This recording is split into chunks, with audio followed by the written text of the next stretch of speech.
ایک گاؤں میں بہادر خان کے نام کا ایک آدمی رہتا تھا۔ وہ کئی زمینوں کا مالک تھا۔ وہ کارگیس سے اپنی زمین کو پانی دیا کرتا تھا۔ اس کی شادی ہوئی تو اس کی ذمہ داریاں بڑھ گئی۔ اس نے اپنی مدد کے لیے ایک مرزا نام کے ملازم کو رکھ لیا۔ فصل جب تیار ہوتی تو اس کی حفاظت کے لیے بہادر خان اور اس کا ملازم رات کھیتوں میں ہی سوتے۔ ایک مرتبہ اتنی بارش ہوئی کہ بہادر خان کی خشک زمین بھی سرسبز و شاداب ہو گئی۔ وہ اسے اپنی شادی کی خوش بختی تصور کرنے لگا۔ فصل پک کر تیار ہو گئی تھی۔ بہادر خان اور اس کا ملازم کھیتوں میں ہی رات گزارنے کے لیے رکے ہوئے تھے۔ اس کی بیوی سر شام ہی اسے روٹی دے گئی تھی اور رات کے وقت وہیں پر بہادر خان کا دوست آ گیا اور اسے اپنے عزیز کی شادی میں چلنے کی دعوت دی۔ اور بہادر خان نے اپنے ملازم سے کہا، کھیتوں کی حفاظت کرنا اور میرے جانے کے بارے میں کسی سے کچھ نہ کہنا اور میری بیوی کو بھی میرے بارے میں کچھ نہ بتانا۔ یہ نہ ہو کہ کسی چور کو علم ہو جائے۔ اس وقت بہادر خان کے پاس 100 روپے تھے۔ وہ اسی وقت اپنے دوست کے ساتھ اس کے گاؤں چلا گیا۔ رات گہری ہو چکی تھی اور اندھیرا بھی بہت تھا۔ ملازم نے آگ سلگائی تو تیز ہوا سے ایک چنگاری اڑ کر کھیتوں میں جا پڑی، جس سے کھیتوں میں آگ کے شعلے بھڑک اٹھے۔ بیچارہ ملازم آگ بجھانے کے چکر میں خود بھی جل کر راکھ ہو گیا۔ اگلی صبح جب بہادر خان کی بیوی روٹی لائی تو یہ دیکھ کر حیران رہ گئی کہ ساری کھیتیاں جل کر راکھ ہو گئی ہیں۔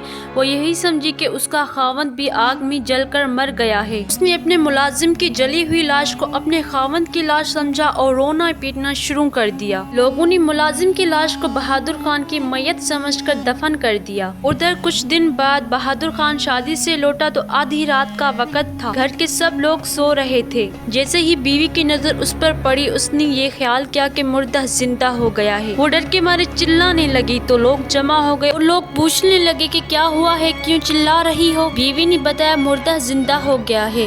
بہادر خان یہ سن کر بہت حیران ہوا کہ اسے مردہ کہا جا رہا ہے۔ وہ لوگوں سے خوف زدہ ہو کر وہاں سے بھاگا اور قبرستان میں جا کر دم لیا۔ اس نے سوچا، رات کا وقت ہے، رات یہیں گزار لوں گا، صبح کے وقت گھر جاؤں گا تاکہ دن کی روشنی میں لوگ مجھے پہچان لیں۔ بہادر خان کا بھوک کے مارے برا حال تھا۔ صبح سویرے قبرستان سے نکل کر گاؤں کی طرف روانہ ہوا۔ جس وقت وہ گاؤں پہنچا تو ایک آدمی وہاں سے گزر رہا تھا۔ بہادر خان چپکے سے اس کے پیچھے جا کھڑا ہوا اور کہا، بھائی میں بھوکا ہوں، کچھ کھانے کو دے دو۔ اس آدمی نے جب دیکھا کہ یہ بہادر خان ہے تو خوف زدہ ہو کر ایک چینخ ماری اور دم توڑ دیا۔ یہ ماجرا دیکھ کر بہادر خان ڈر کے مارے دوبارہ بھاگ کر قبرستان میں چھپ گیا۔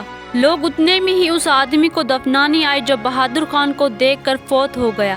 جب اسے سپرد خاک کر دیا گیا تو خیرات کی کھجوریں بانٹنے لگے۔ ایک آدمی بولا، پہلے گن لو کہ کتنے لوگ ہیں، پھر اسی حساب سے بانٹنا۔ دوسرا بولا، 100 لوگ تو ضرور ہوں گے۔ بہادر خان بول اٹھا، 100 آدمیوں کو تو بعد میں دینا، پہلے میرا حصہ دو بھائی، میں بہت بھوکا ہوں۔ بہادر خان کی آواز سن کر لوگ جوتے، بیلچے اور کھجوریں چھوڑ کر بھاگ کھڑے ہوئے۔ بہادر خان نے سوچا، نہ جانے میں نے کیا قصور کیا ہے کہ لوگ مجھے دیکھتے ہی بھاگ کھڑے ہوتے ہیں۔ بیچارہ بھوک کا مارا تھا اس لیے کھجوروں پر ٹوٹ پڑا۔ آدھی رات ہوئی تو کیا دیکھتا ہے کہ ایک آدمی کالے کپڑے پہنے اسی آدمی کی قبر پر آیا ہے۔ وہ جادوگر اس قبر کے اوپر کچھ پڑھنے لگا اور اس میں سے مردہ باہر نکل آیا۔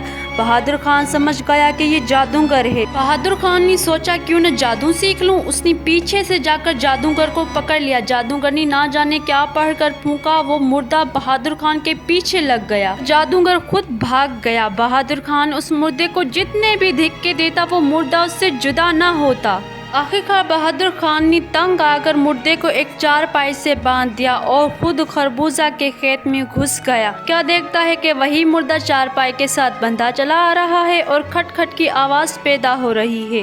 کھیت کے رکھوالے نے جو دونوں کو یوں آتے دیکھا تو چینخیں مارتا ہوا بھاگ کھڑا ہوا۔ ایک دن گاؤں کے زمیندار نے اپنے 2 لوگوں کو ندی پر کپڑے دھلنے کے لیے بھیجا۔ ان دونوں لوگوں پر بہادر خان کا خوف بری طرح سے سوار تھا۔ کپڑے لے کر ندی پر پہنچے۔ ابھی وہ کپڑے دھو ہی رہے تھے کہ بہادر خان اپنی پیاس بجھانے ندی پر آ نکلا۔ اسے دیکھتے ہی وہ لوگ کپڑے چھوڑ چھاڑ کر گھوڑوں پر سوار ہو کر سر پیٹ بھاگ نکلے۔ جلدی میں وہ رسی بھی نہ کھول پائے جو میخوں سے بندھی تھی۔ راستے میں میخ جب ان کی پشت پر لگتی تو وہ یہی سمجھتے کہ بہادر خان انہیں مار رہا ہے آخرکار بیچارے زخمی حالت میں گاؤں پہنچے۔ بہادر خان نے جب یہ صورتحال دیکھی تو پریشان ہو کر زمین پر بیٹھ گئے اور سوچنے لگے کہ اس دوست کی شادی نے تو میری زندگی عذاب میں ڈال دی ہے اور مجھے اپنے دوست سے ملنا چاہیے۔ چنانچہ وہ دوست کے پاس گیا اور تمام ماجرا اسے سنایا۔ اس کا دوست اسے لے کر اس کے گھر آیا اور گھر والوں کو حقیقت سے آگاہ کیا۔ انہیں سمجھایا کہ اس رات کو جل کر مرنے والا